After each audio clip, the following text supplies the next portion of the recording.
To order, it is 4:15. Please rise and join me in the pledge, please. I pledge allegiance to the flag of the United States of America, and to the republic for which it stands, one nation, under God, indivisible, with liberty and justice for all.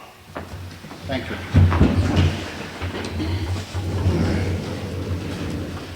The first thing we have are the minutes of the Selectmen's meeting, which occurred on Monday, August 24th. I make a motion we accept them as printed. I'll second. Any discussion? All in favor? Aye. Aye.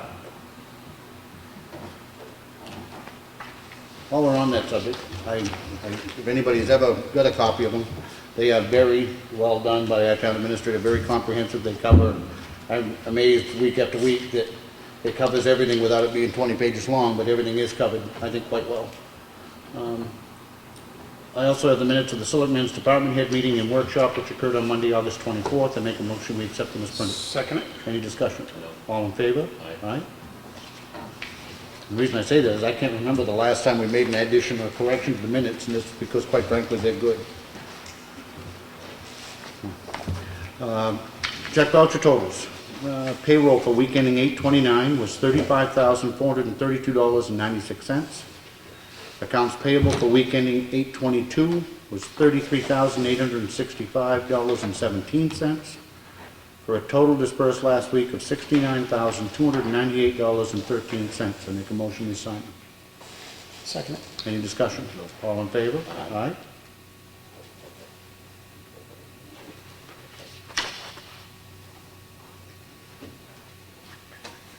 We still have not borrowed on the CAN note.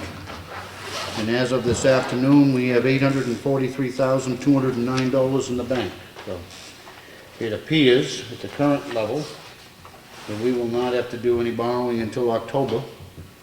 And we have some fairly large school payments coming up in that area, but we'll see. Considering we started borrowing last year in March, it's good.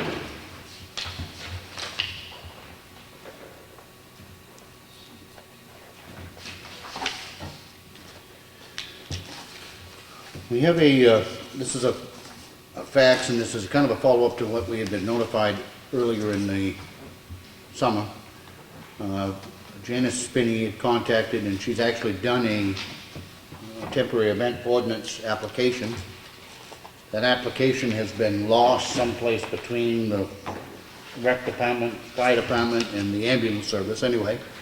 But it's for an event to be held on September 20th, so I don't want to delay issuing the permit. I know it's been signed off on by everybody at this point, but it's entitled Take a Walk in Our Shoes.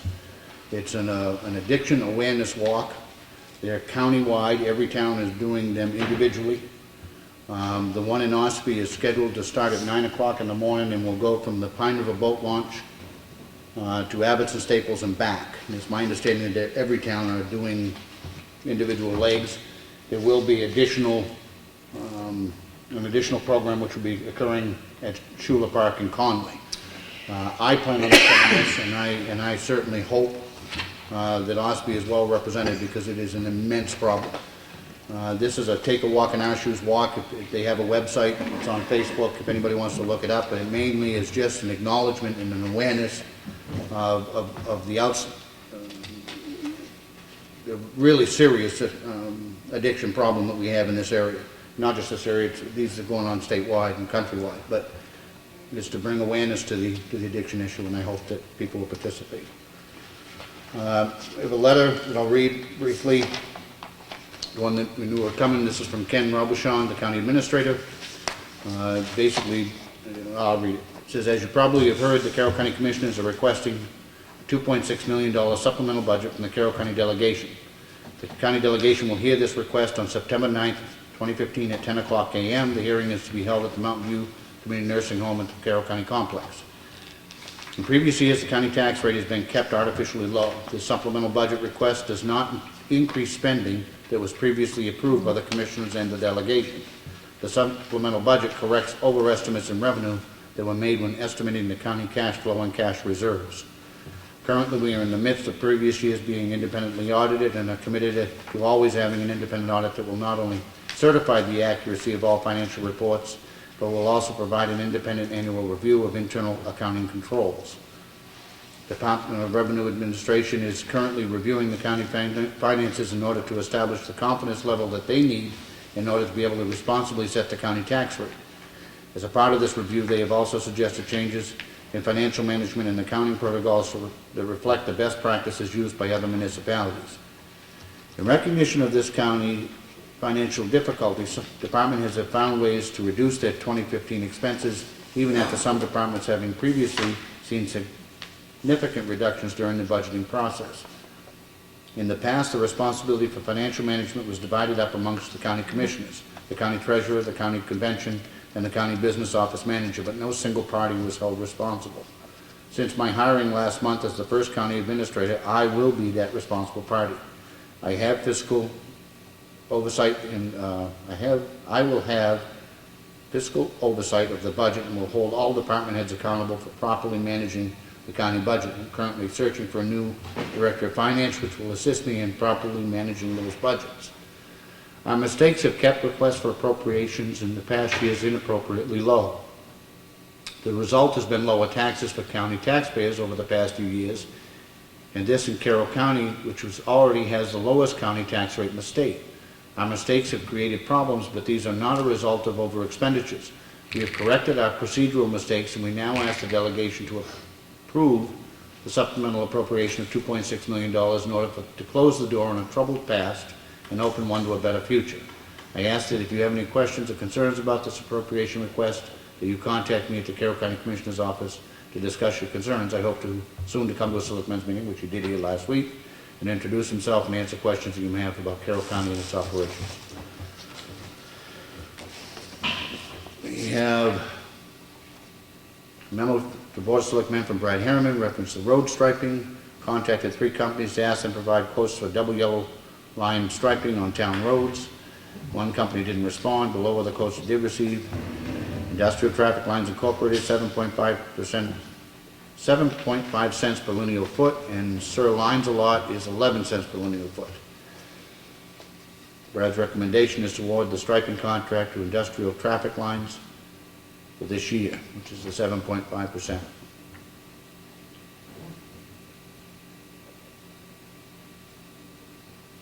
And you are planning on doing 115,000 feet? Yeah, it's about, we did about 108 or 9,000 last year, and we have 2 additional roads this year, being out at Abbott Staples and over on Sawyer Road, which wasn't paved last year when we did the striping.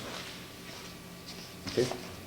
So at that rate, Industrial Traffic Lines Incorporated, the amount would be $8,625. The other bid was from Sir Lines a Lot, would have been $12,650. I make a motion that we proceed with the road striping with Industrial Traffic Lines at $8,625. Any discussion? All in favor? Aye. Can we just sign this proposal, or they're going to come Sign back? that one, and I'll copy it, send it over to them. What was Might that as well company's name? The company name is Industrial Traffic Lines Incorporated. We were just handed it very briefly before the meeting, and I'm not sure what we can do about this, but it's a petition to remove a rooster. I swear to God, I'm not lying, there's even pictures of the roosters. They are excuse me. No, I'm not going to go there. They have roosters that are residing at a residence on Dorr Street, and several of the neighbors have signed a petition complaining about it. I guess I'm going to leave this in the file for now. I don't think there's anything that we can even. Make some chicken We haven't. soup. Huh? Make some chicken soup. Yeah.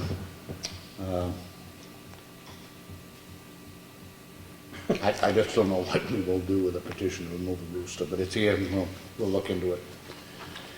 Yeah. Sorry. We have the Highway Department work log, which is here if anybody would like to look at it. We have a request going out to the trustee of trust funds for withdrawal of bridge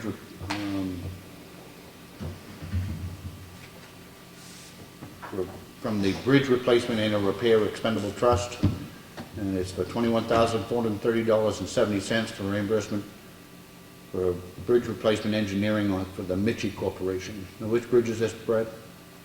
That is the one up, Little Dan Hole Pond. Okay. And it's for $21,433.70. Make a motion to sign. Second. All in favor? Aye.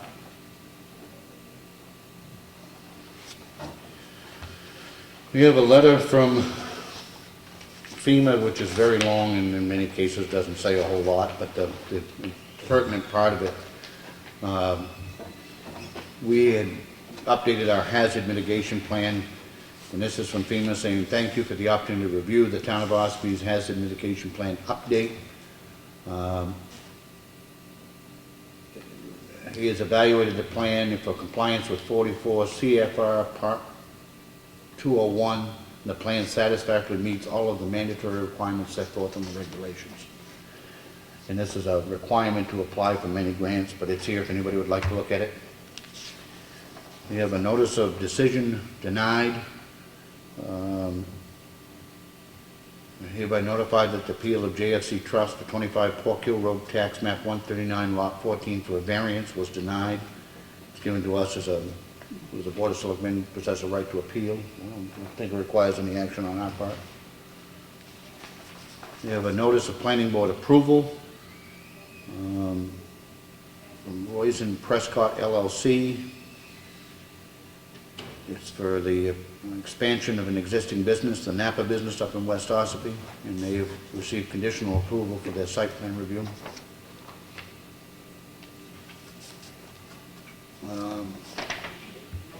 This is a copy of the notice which has been posted for, again, back on the commission business for the supplemental budget on September 9th here. We have 2 reports from the Division of Public Health Services on testing which was done at Mill Pond Beach and Duncan Lake Beach. Both levels reportedly fine. We have a notice from the CDFA, which is a Community Development Finance Authority. It's about them accepting applications for the first round of planning grants to the Community Development Block Grant Program. We have a letter from the Chamber of Commerce that they have voted the following Chamber of Commerce members at the annual 2015 meeting: Deb Burton from Central Insurance and Fred Watson from Watson's General Store. I, as chairman of the board, in the interest of transparency, just to let everyone know, had the pleasure of being served by a deputy sheriff this afternoon. One of the real perks for all the money we get, but anyway, it's a summons and a civil action which has been filed by the Gravel Development LLC versus Marcorm LLC and the Town of Ossipee. It's on a dispute which is currently involving our planning board and 2 gravel companies. I don't see that it possesses a great deal of liability for the town, but we are embroiled in it, and we have been served. It will work its way out. It's really, the facts are kind of simple. It's one gravel company had posted a bond, and they have sold the gravel company, and the new gravel company says that the bond was transferred, and the old one says it wasn't, so they want their money back, and we're kind of in the middle. So it'll get straightened out. It'll be straightened out tomorrow night. Maybe. No. The Marcorp will be bringing in a check tomorrow night to cover the bond. And if they do that, then the other one can get their bond released, and everybody live happily ever after. For reclamation, Yeah. But you haven't done your final inspection on the property down there? we don't have to. We Okay. don't have to do a final inspection because when we were in there last year, they hadn't reclaimed anything. Then how can you return the bond? Because now you have, the bond is on the lot. Okay.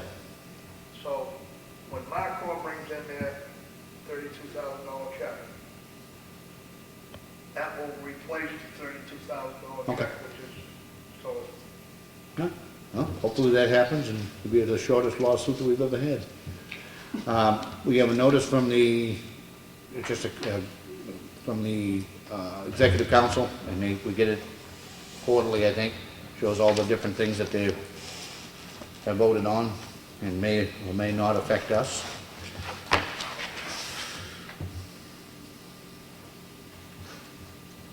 And that concludes the red folder. Old business. Anything new on the covered bridge, Brad? We got the official notice of approval for the change order 3 last week. I immediately got the notices sent out to 3G Construction for them to sign it, send it back to us, so we all have copies of the files and stuff, so they were notified to go ahead and proceed with all the work that was described in that change order. So that should be, we're going to be ordering all the new timber here this week here and getting geared up again, so. And how are we on the budget?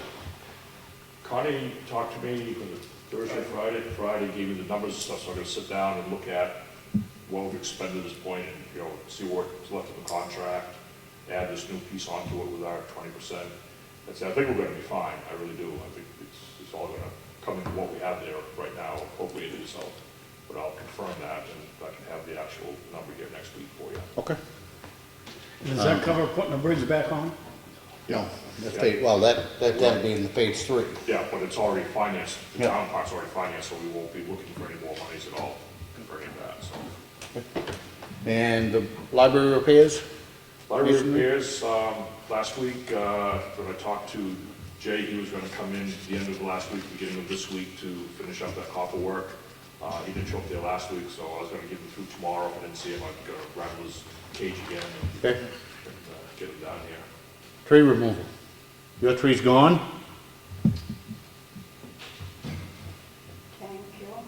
Thank you for all your cooperation. It's gone and I'm very happy to see Good. it gone. Good. And really has been a good help to get rid of them.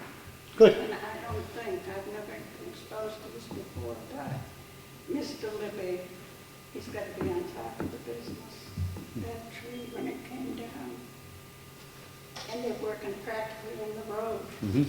and every piece went where he wanted it, and no matter how hard he was. So it's really something to see. It's like a work of art. I think Yep. it was. So thank you again. You're very welcome. Welcome. And any movement on the other ones? I know you did. Not yet, I reached out to a couple different people there on it, just waiting to hear back to, Okay. see if we get somebody that's willing to do it, and get a price on it, so we know what we're looking at. Okay. Any other old business? No. And this is for the reporter. I'm sorry, I keep forgetting your first name. Carol. Carol. Couple of corrections from last week's reporting. You had the county, our treasurer rather, as Mary Merrill. It is actually Harry Merrill. I don't think we don't love it. And don't think that Harry Marrow has not been picked on a little bit this week. Good job. It was So is it Marrow? Merrow. Harry. Yeah. It's your accent. What am I saying? It probably is. You don't have to apologize. Oh, it was almost too fun to correct, but I figured we ought to actually correct it. And the other thing that was mentioned was, in the article, it talked about us absorbing the cost of the Bale Mountain fire into the Forest Fire Warden's budget. And I just want it clear that we're trying to absorb that cost into our overall budget. The Forest Fire Warden's budget is only about $20,000 a year. So it is not going to absorb the $90,000 that we have spent so far. But we are, I believe, at this point, pretty confident based on where we are overall, that we will be able to absorb it within our current operating budget. It allows us, we are allowed to overspend certain lines so long as we underspend others. So I think, looking the way it is right now, we will not have to tap into the unassigned fund balance or anything. But I didn't want people to think that we had a forest fire budget that was $90,000, because we don't. New business. Anything? No. By way of announcement, we have an auction scheduled for September 19th. That is here at Town Hall. And it is a town auction of, some are tax deeded properties, some are properties that the town has simply held deed to for quite some time, that there's no rational reason shouldn't be put back on the tax rolls. There are buyer packets available in the town office, the selectmen's office. They're also available through Rick Sager's office. On the website and on the town's website. On the website, and so certainly we encourage and hope that that is productive. Not only do we want to get those properties back on the tax rolls, but it may be a not an insignificant amount of money which will be generated for the general fund as well. Public input. Anybody? Roger?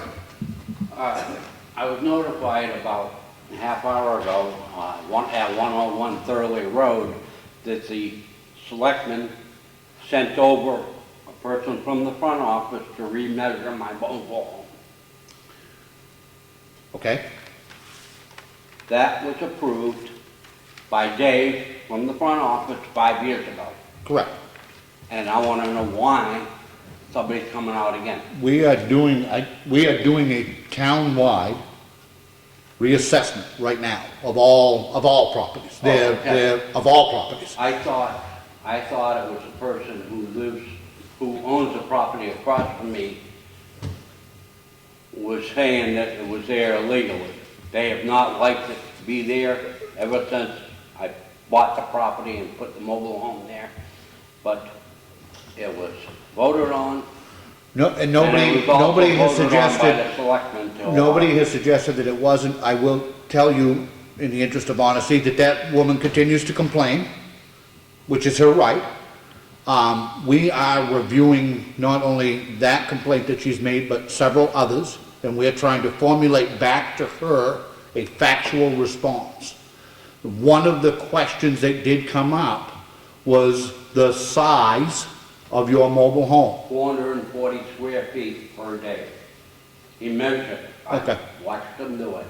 And that's fine. And in that fairness, fits within the requirement of 400 square feet yep, by 40 square feet, of course. yep, Now, they also don't like the idea I now have a steel ramp, aluminum ramp that was put on by the VA, because I'm 100% disabled. For VA purposes. you'll never hear anything about us if you I have a understand rant. that. So, But I knew you guys were meeting, Yep. and I wanted to come down and address Yep. you guys No, to find yep. out what was going on. Nobody that I'm aware of has suggested that you have done anything wrong, certainly not us, and even to a certain extent, not them. Or Now, by a selectman 5 years ago. Well, there was, at that time, supposedly, and again, I don't want to go into too many hypotheticals, but that your approval was utilizing a loophole which then existed in our zoning ordinance. A loophole which has since been changed. Right. But I should be grandfathered in. You are. I mean, no, and again, nobody is suggesting that you've done anything wrong. Okay. We are, though, trying to, quite frankly, formulate a factual response in answer to a written complaint. Been doing that for 5 years. And we may be doing it 5 years from now if they're still complaining. There will come a point when we have answered everything. What she does is she tells the people who she's showing the house to that we're there illegally, that we should never have been allowed there. And she has problems of her own. The town's already brought up information about her sewer system. She's still trying to sell the house without fixing that. You know, Okay. I'd like to ask a question though. I'm the guy that wanted it measured because we are trying to respond back with factual information. Okay. And the length of your mobile home is 45 feet? It's 440 square feet. It's actually a park model, but because of its size, it's fit under the category of a mobile home. You have a permit, you're all set, okay? Okay. You were issued permit, you were given a permit. However they determined it to be appropriate, that was done back then. But the question right now that we wanted information on is exactly how big your home was. That doesn't affect your home being there. It's just so that we have an idea of what was really done back then, so we can, as Rick said, put an official response back that isn't a guest response. It's going back with what's factual. But it is a record that it was voted on, and the actual size was listed Yeah. by Dave. Well, if it's only 10 feet wide, then it's gotta be 44 feet long. In order to come up with 440 square feet. Right. It's It's only 8 foot wide. 40 feet over the size. So, okay. Other public input? Ron? Thank you. Yeah, I just talked to Brad at our conservation meeting last week. We voted to go ahead with lining the chimney.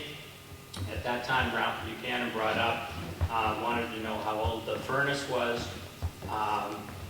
He is getting a furnace person in to look at the furnace, or already has.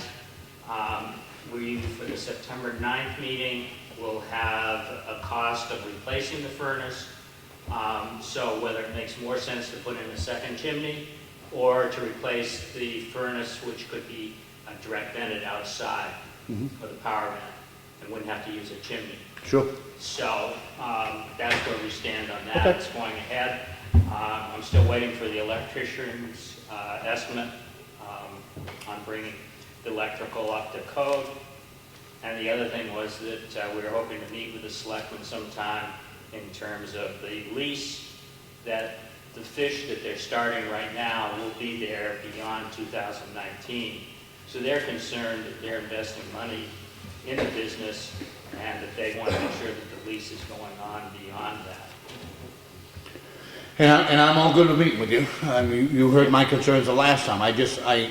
While I understand they would like to have as long a lease as possible, I don't know what anybody else thinks, but I mean, they've already got 3 more years left on the current lease. If they want to discuss doing it in 5-year increments thereafter or something, I just don't know how long,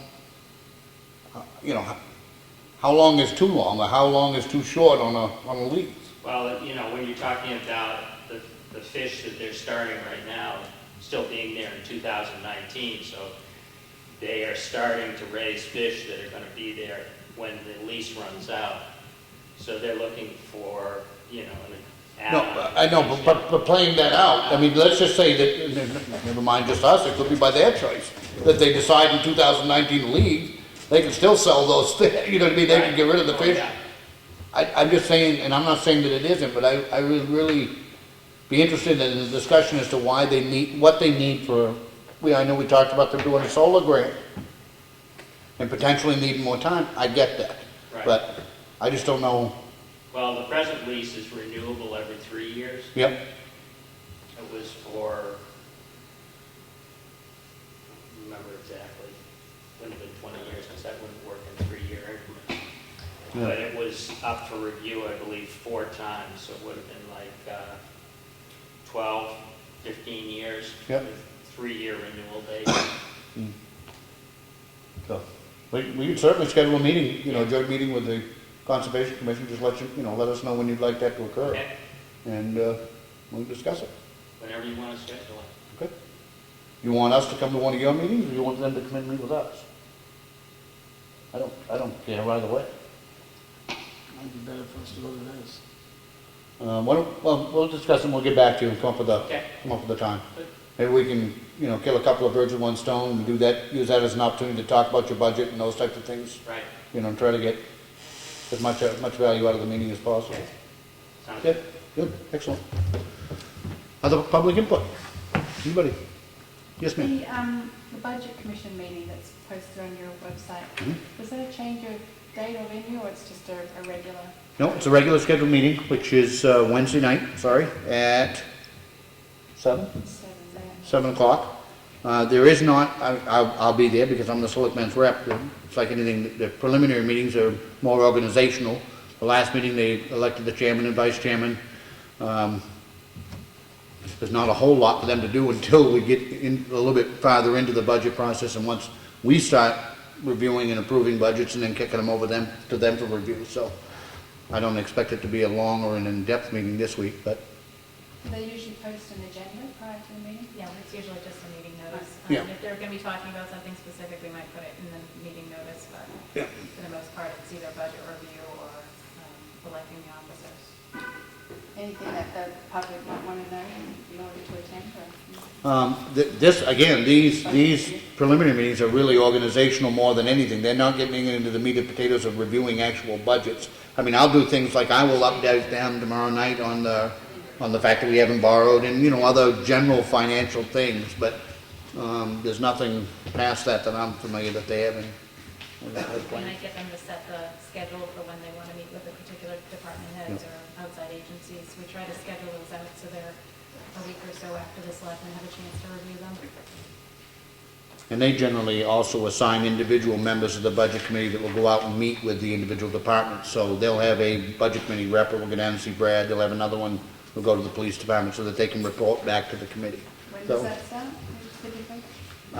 Again, I think they'll probably will be selecting those people and where they're going, but I wouldn't expect that those visits would start until a little bit farther into the actual budgeting process, because otherwise it's not a lot for them to discuss. Is it a fall or a winter? Oh, it's definitely, probably October, yeah. And has the Water and Sewer Commission given you any information on their new employee? On the newest employee? No, Wayne Eldridge. no.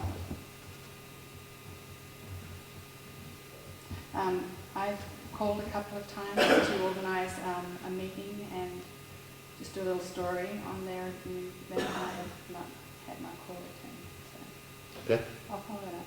okay. Just letting you know.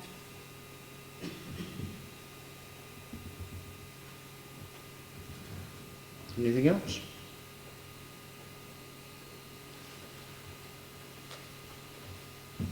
We don't have a need for non-public tonight? Ooh. Anything else?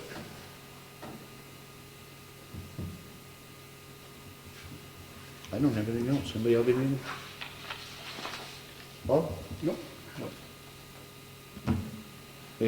We did meet this afternoon briefly on our workshop. It'll be next week's meeting, but we finished up the 2014 audit. That is back to them with our final comments. And we have pretty much finalized a complete new policies and procedures manual, which is in final draft form. I'm going to get some comment from some of our department heads, and then that will be adopted, I would predict, in a couple weeks. So, And there will be no meeting next week. and there will be no meeting next week. It falls on the holiday, so. we So won't- no meeting at all, or? Okay. Right now, there's none scheduled. If a need arose of something of significant importance, then Ellen will notice a meeting which would probably occur on Wednesday if it is necessary. We would have to notice it by Tuesday in order to meet the posting requirements. So right now, there is none scheduled. I will leave that caveat that there could be one scheduled if something of significance comes up. Anything else? Ed? Many of the other towns are going to be attending the September 9th delegation meeting up at the county nursing home. Will you be doing that also? I won't be. I would love to, and I'm quite frankly still trying to decide whether or not I could be a productive part of that meeting or if it would be a distraction. So I think I'm pretty well versed, and I think that the townspeople, with your help and mine, have become pretty well versed in what the actual issue is up there for the supplemental budget. I certainly hope that it passes, because by everything I can see, it is absolutely necessary for it to pass. But I don't know that my attendance would be a productive addition to the meeting. So I wanted to go last Monday, and after you recapped what went on, I'm glad I wasn't there. To be blunt. Anything else? Can I ask you a question? Sure. Let me get out there. Do you have any comment on the way that Chris Algren was elected into the delegation, commission? You mean how he was appointed? Mm. Well, I was shocked that only very few people even bothered applying. So I didn't feel the need to block any new person. If 3 other people along with his resume came in from somebody from the audience, I would have voted to change the rule to have the person allowed to be heard. Do you know why his application was late? I have no idea. I did not know. I think I heard that morning before that he was going to put his application in. Mm. But he comes to the commission with unique knowledge, being previously on the delegation. I'm certain he has all the original spreadsheets that he was given during the meeting, so he's very much in tune with the process that happened over a few years. So I think he's a good addition, but it is an appointment, and that position will have to be elected anyway. Mm. Yeah. Thank you. Thank you. If there's nothing else, I make a motion, we adjourn. Second. Any discussion? All in favor? Aye. That's the fastest second of the night. Nice.